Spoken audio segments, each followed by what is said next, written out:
1989 marked a hinge historical moment. Bill McKibben published The End of Nature, the landmark book that broke the ice on global warming by reaching a national popular audience. Just months earlier, NASA climatologist James Hansen had given his first urgent testimony before Congress as the Paul Revere of global warming. He implored the nation's political leaders to seize the decade of the 90s to start winding down our fossil fuel accounts to avoid runaway climate change. In 1989, instead of its usual Person of the Year edition, Time magazine made Endangered Earth its Planet of the Year.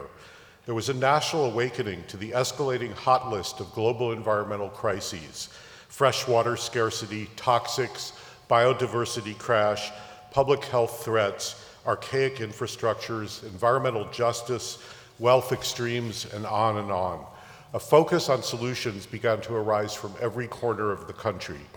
Civil society surged with a renaissance of burgeoning social movements, NGOs, and citizen action. Bioneers was born amidst that ferment in 1990. Jim Hansen had hoped to provoke a national mobilization. He did, but it came from, above all, from Exxon and the fossil fuel industry, which spent the next 30 years sowing doubt and delay. It was the biggest and most expensive disinformation campaign in history. It was a catastrophic success. Simultaneously, NAFTA unleashed corporate economic globalization, triggering the insatiable plunder of every corner of the planet. Then as now, it's the same old song. It's the corporations, stupid. Just 100 companies called carbon majors account for 71% of all greenhouse gas emissions since the beginning of the Industrial Revolution. And half those emissions have occurred since 1990, well after the industry knew full well what the consequences would be. Then as now, it's social movements and civil society that have risen to challenge the destruction. As a renowned and influential journalist and author, Bill McKibben dared to cross the bright red line separating journalism from activism. He understood that climate disruption is so existentially threatening that remaining a dispassionate observer was fundamentally immoral. While still penning a stream of influential books and articles and managing an impressive academic career, in 2007, Bill launched Step It Up, a series of climate actions including calls for green jobs, which was a precursor to the Green New Deal. The following year, he co-founded 350.org, the first planet-wide grassroots climate movement. Its creative mobilization strategies have generated the most viral activist campaigns in history. It's helped mobilize effective resistance to Keystone and many other oil pipelines. It helped launch the mushrooming fossil fuel divestment movement and produced the immense global climate march. Equally important, Bill has helped pave the way for the Gretas and the Schutescott Martinezes and the countless other young people who are the emerging global climate leaders who have come together as a generation in ways and at scales never seen before. Bill is an improbable activist. His temperament is not that of a rabble-rouser or agitator. He's the classically reasonable New England professor in the town square, a brilliant but rigorous, restrained, and acutely precise speaker and thinker, which is exactly why he's so effective. He's too honest, too earnest, too compassionate, too respectful, and way too knowledgeable to peddle simple ideologies or 50 simple ways to solve the climate crisis. Bill first spoke here at Bioneers in 1996, and he's returned many times since. It's been an honor and joy to know him and to witness and share his remarkable trajectory. He's authentically modest and probably uncomfortable with the attention and praise. A solitary stroll through his beloved Vermont woods is likely far more appealing. But Bill has a mission, and it's our blessing that he does. Please join me in welcoming one of our living treasures who's changing the political climate to create a very different kind of global warming. Bill McKibben. Kenny, Nina, thank you for keeping this family going and growing for 30 years. This is the 30th birthday of Bioneers. That's amazing. And of course, as Kenny says, for me, that's a very resonant number because it was 30 years ago this month that I published The End of Nature, the first book about climate change. I was a young man at the time, 28. I'm an old man now. There are days when I feel old beyond my years. One of the things that old people do is try and sort of keep tally of how things went, try and sum up. I try not to do that. I try not to keep score. I try not to wake up in the morning and decide whether I'm optimistic or pessimistic because I don't see the point of it. It's enough to get up in the morning and figure out how much trouble you can cause. Still, there are moments when some tallying is in order, and I'm going to do a little bit with you today, and it'll be a little hard at first and a little easier after that. It's hard not to keep score with climate change because the numbers are right there.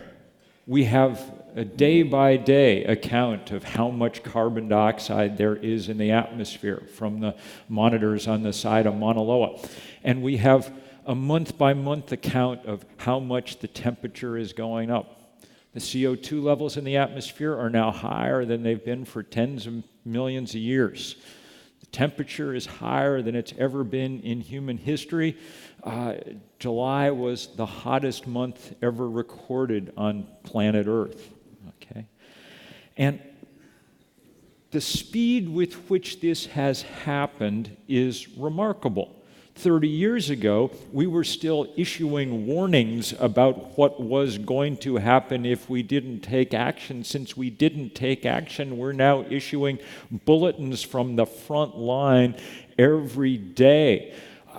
People here need no reminder of that. In Northern California, we literally shut down the power to millions of people last week in a kind of frantic effort to somehow keep large swaths of one of the richest places on earth from catching fire. Let me show you a couple pictures from a trip I organized last year up to Greenland, which of course is a stunningly beautiful place. The great storehouse of ice in our hemisphere, a place of just unmatched splendor. The ice sheet in many places is a couple of miles deep. It covers the biggest island on Earth. And of course it's melting and melting fast, and that's hard to look at, hard to see. I don't know whether you can make out that image or not. It's a boat that was sort of organized for the expedition I'll tell you about in a minute. As you can see out the front, there's open water all around. I was standing behind the pilot, and I was looking up at his electronic chart, and you perhaps can see that the cursor that represents where the boat is a couple of miles inland on solid land. I pointed this out with mild trepidation to the captain, and he laughed and said, "Oh, don't worry, the chart's 5 years old. Everything around here was frozen as far as you could see 5 years ago." Okay? Not frozen anymore. I was there because I'd wanted to organize a way to get these two women up onto that ice sheet. The one on the left, Kathy Jetnil-Kajiner, I think has been here in the past and is a remarkable poet, one of the great poets in the world. She hails from the Marshall Islands in the South Pacific, one of the places that is literally on, the highest point in the archipelago is a meter above sea level, which is not a good place to be on a rapidly warming planet. She recruited the woman in black, Aka Niviana, a Greenlandic native, and together they performed this poem up on the ice that's been seen by lots of millions of people up on YouTube. I wanted them there because I wanted Kathy standing on the ice that when it melted would drown her home. And I wanted to try and drive home that. And she did a beautiful job. The poem is full of rage, as one would expect, but also of generosity and of an understanding that all the rest of us are following along this same trajectory. Even for me, who spent as long as I have thinking about all this, it's hard sometimes to imagine how fast it's happening. I'm going to just show you a picture that I shot with my cell phone from the front of a helicopter as we were changing the batteries on one of these instruments that scientists use to record the recession of the glacier. It'll take a minute to get to the good part as we kind of go over the fjord. So let me just use that time to say what we need always to remember is that climate change is by far the biggest thing that humans have ever done. It is our single biggest achievement, if that's the word you want to use, as a species, to have fundamentally altered the chemistry of the atmosphere, and with it the temperature of the planet, and with that to have altered every square meter of the Earth's surface. We've now lost 50% of the summer sea ice in the Arctic in the last 30 years, in the time that we've been coming to Bioneers, okay? The world, if you look at it from a satellite, looks entirely different than it did 30 years ago. People are supposed to get old over 30 years, but planets are not supposed to get old over 30 years to change in that kind of way.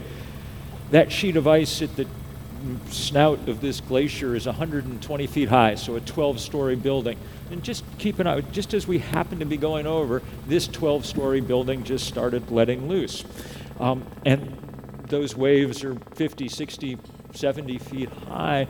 The pilot was a little trepidatious, but I encouraged him to circle once just to kind of, I wanted to watch this because it has a sinister beauty to it, like all things that happen on our planet, and because it is a reminder of what is going on every second of every minute of every hour of every day on planet Earth. And every time that happens, the height of the ocean rises some tiny fraction of a millimeter, and we're a little closer into the new world that we are building with such stunning speed.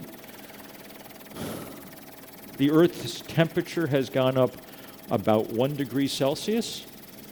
That's been enough to cause an almost amazing change, a set of consequences. The oceans are 30% more acidic than they used to be. The world's hydrological cycles are completely akimbo already. We're seeing record drought, evaporation and drought, and hence setting the conditions for massive fires. Once that water is evaporated up into the atmosphere, it comes down, and so we see record flood. All the time, every day now, someplace we're setting new records, and all of them grim. The last year, we recorded the highest reliably recorded temperatures on planet Earth. It got to 129 degrees Fahrenheit in a series of cities across the Asian subcontinent and the Middle East. 129 degrees, you can survive for a few hours, but after that, your body just can't cool itself off.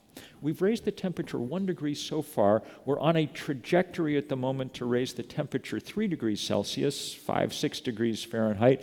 If we do that, the scientists are very clear, it's not hard to calculate, that 129-degree temperatures will be common for weeks a year across vast swaths of this country, much of India, the North China Plain, on and on and on. Billions of people will not be able to live where they live. The UN estimates that if we allow this to happen, we can expect 1 billion climate refugees in the course of this century. Look, 1 million refugees was enough to utterly discombobulate the politics of our country. Multiply it by 1,000 and try to imagine the planet on which we're living. Our job, the only job for our time, is to make sure that that does not happen, that the temperature does not go up any more than it has to go up. There are some things that let us think it might be possible. The engineers have done their job as well as the politicians have done theirs badly. In the last 10 years, we've watched the price of a solar panel and a wind turbine just plummet. They cost a tenth what they did a decade ago. And thanks to that gift, if we wanted to go to work, if we wanted to move at speed, we could. We're in a position now to really move. And we have a movement to help make that happen. A lot of that movement's been born here in this place with people who I've been just arrived and I've only been here half an hour, but I already saw Ariel Deranger and Clayton Thomas Muller and Tom Goldtooth and all sorts of people who built so much of this movement at the beginning. I saw great prophetic voices like Terry Tempest Williams and Brooke already this morning, just people who have allowed us to understand the world. When that movement began, it was small, it was indigenous people, it was climate scientists, it was faith communities, it was the sort of hardcore Bioneers, people like that, but it has grown fast. We're at the 10th anniversary this month of the first big day of global climate action when 350.org organized 5,200 simultaneous demonstrations in 181 countries. That was great, but those demonstrations were small. You know, there were 500 people here and 1,000 people there and 10,000 people here. Now the demonstrations that we all organize are big. September 20th, this climate strike saw 7 million people in the street around the world. And so much credit to the young people who are sparking it, who are making it happen. It's been great fun to hang out with Greta Thunberg in the last month, but I got to tell you, there are 1,000, 10,000 Gretas all over the planet, and they're doing amazing work. So that's good. That's good. But there is something mildly undignified about taking the biggest problem the world ever faced and assigning it to junior high school students to solve, you know. So time for everybody else to step up their game. So we have a crisis. We have a solution of sorts. There are many solutions, all the things that, but let's use wind and sun as a kind of stand-in for all the thousands. So we have solution, we have a crisis, we have a solution, we have a movement, and we have a foe.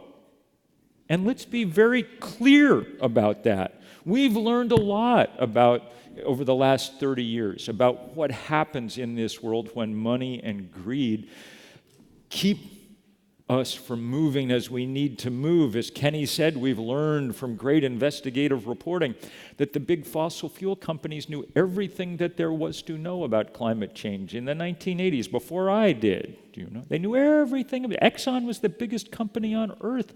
It had a great staff of scientists. Its product was carbon. Of course it knew.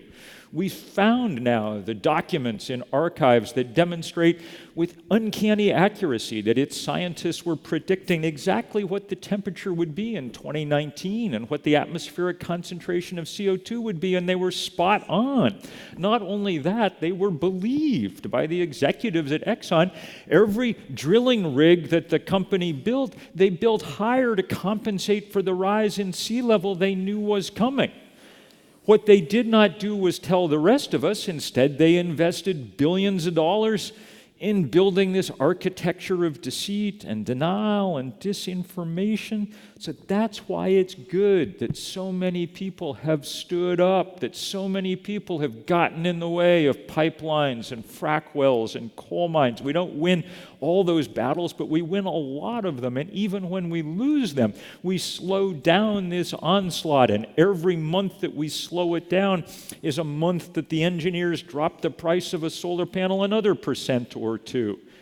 It's very good news that people have tried to get in the way of their finances, the divestment campaign that so many people helped with. We celebrated last month the moment when we went past the $11 trillion mark in endowments and portfolios that have divested from fossil fuel.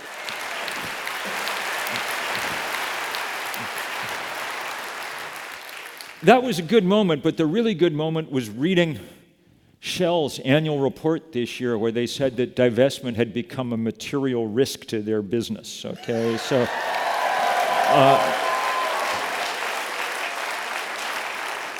let me just, in the couple of minutes I've got left, just give you the shortest preview of what comes next, okay? There are two big centers of power in the world, politics and money.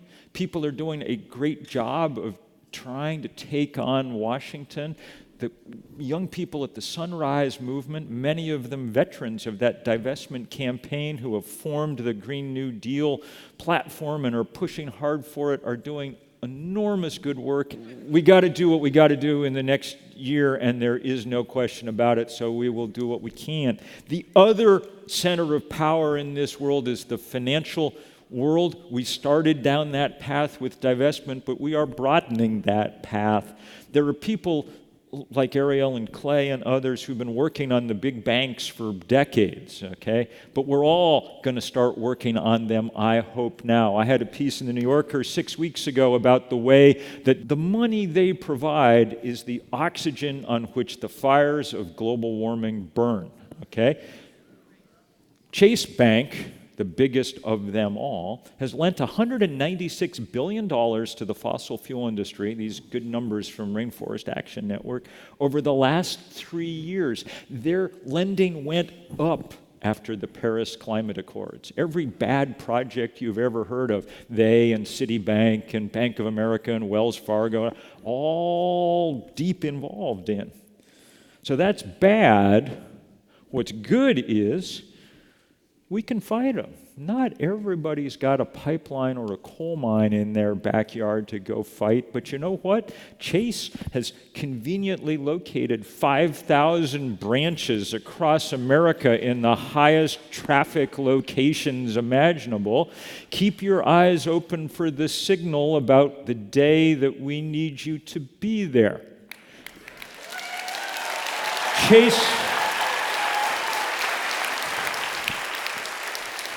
Chase has passed out tens of millions of credit cards around the country. Probably there's lots of people in this room who have one in their wallet.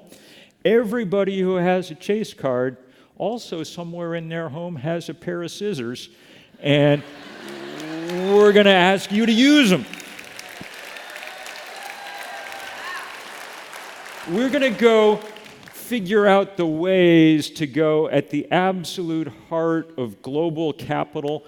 It's going to be a hell of a tough fight. It may be one of the kind of ultimate fights in this ongoing effort to salvage the planet. Stay tuned. I've given you the setup. I'm not going to tell you what the outcome of all this fight's going to be, and the reason I'm not going to tell you is I do not know. This is a fight different from the fights that humans have been in before because it is a time test. If we do not win soon, we do not win.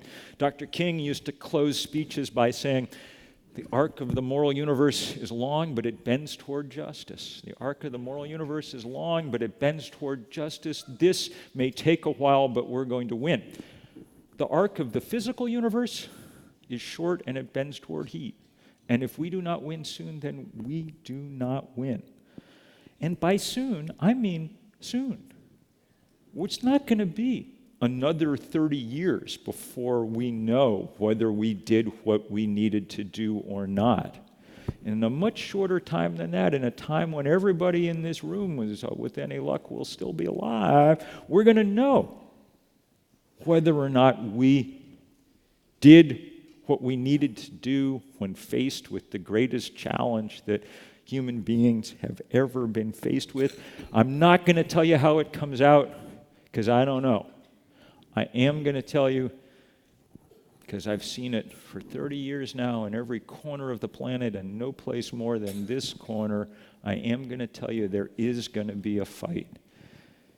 And that fight is our fight, and it is such a privilege to just get to do it shoulder to shoulder with you all. Thank you very much.